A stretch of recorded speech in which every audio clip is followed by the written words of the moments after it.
मे महिन्यात नीटची परीक्षा पेपर फुटीमुळे रद्द करण्यात आली। मे मध्येच सर्वोच्च न्यायालयात बेरोजगार तरुण आणि आंदोलक तरुण यांना कॉकरोच म्हणजेच झुरळं असं बोललं गेलं। तर त्याच मे महिन्यात सोशल मीडियावर कॉकरोच जनता पार्टीला दुसऱ्याच दिवशी इंस्टाग्राम अकाउंटच्या माध्यमातून सुरुवात झाली। या 4-5 दिवसात घडलेल्या घडामोडींमुळे सध्याचं देशातलं राजकीय वातावरण ढळून निघालेलं आहे। आंदोलक बेरोजगार तरुणांना झुरळं बोलले न्यायाधीश, पण आता त्याचाच फटका सरकारला बसतोय आणि हेच झुरळं आता सरकारला घेरण्याच्या तयारीत आहेत। नीट पेपर फुटीचा आयता मुद्दा सुद्धा कॉकरोच जनता पार्टीला तेव्हा मिळाला होता, तोच त्यांनी आतापर्यंत लावून धरलाय आणि मोदी सरकार विरोधात रस्त्यावरची लढाई सुरू झाली आहे। त्याच मुद्द्यावरून आता शिक्षण मंत्री धर्मेंद्र प्रधान यांचा राजीनामा मागण्यासाठी मोठं आंदोलन देशभरात उभं राहिलंय।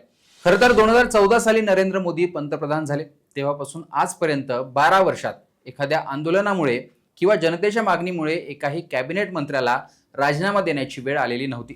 MJ अकबर या राज्यमंत्र्यांना 2018 मध्ये लैंगिक शोषणाच्या आरोपातून राजीनामा द्यावा लागला होता। हे आरोप ते पत्रकार संपादक असतानाच्या काळातील होते, त्यामुळे थेट मंत्रिपदाचा त्याच्याशी संबंध येत नव्हता।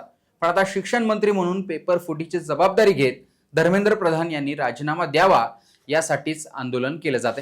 दिल्लीमध्ये विरोधी पक्ष आणि कॉकरोच जनता पार्टीच्या माध्यमातून विविध संघटनांचे लोक एकत्र आले।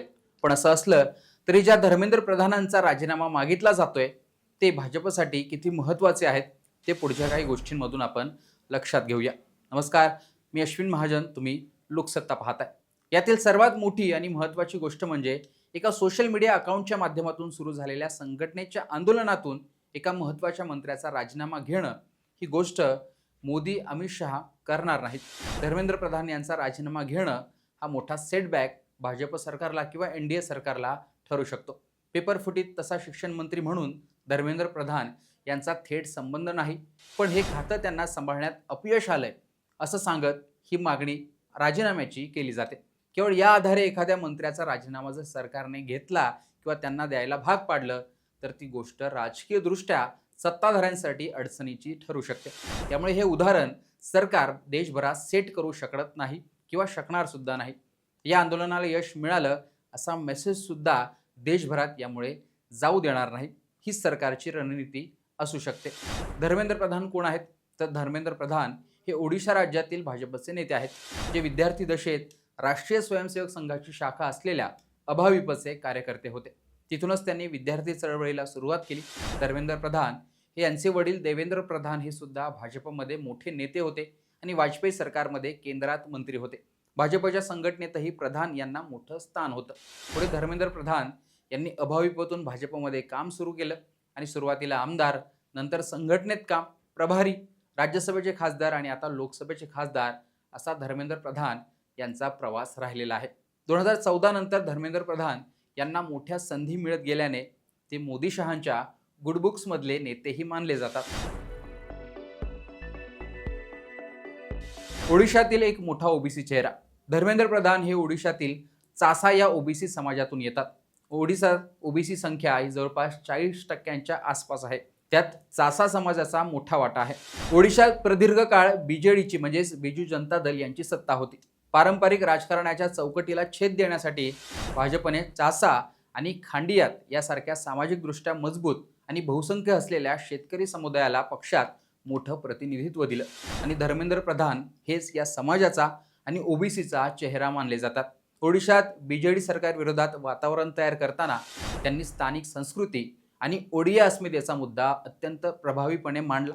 ओडिशातील बहुसंख्य असलेला चासा म्हणजे शेतकरी समुदाय आणि इतर मागासवर्गीय म्हणजे ओबीसी भाजपच्या बाजूने वळवण्यात त्यांचा मोठा वाटा होता।